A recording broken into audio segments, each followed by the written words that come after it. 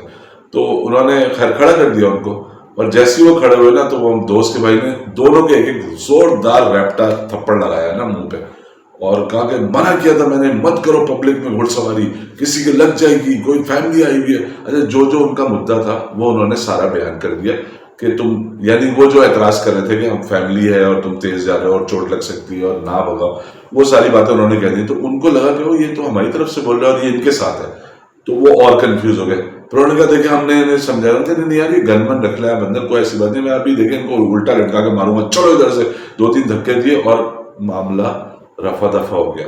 تو وہاں آ کے انہوں نے کہا بھائی تم لوگ کس قسم کے لوگ، اگر کوئی تمہیں منع کرے وہاں کر کیوں رہتے؟ اگر جا کے میں نے تمہاری طرف سے بات کی ہوتی اور تمہیں کچھ نہ بولا ہوتا تو ہم سب لیٹے ہوتے ابھی لاشوں کی صورت میں. تو اس دن ہمیں انکل کی بات سمجھ میں آئی کہ آپ جو نہیں ہو نا وہ کلیم نہ کرو اور وہ لگو نہیں. بدماش نہیں ہو نا تو بدماشی نہیں کرو، تمہارا کام نہیں ہے. بے عزتی ہو جائے گی، پٹائی ہو جائے گی، ذلت ہو جائے گی، جان بھی جا سکتی ہے. احتیاط کریں. اللہ حافظ.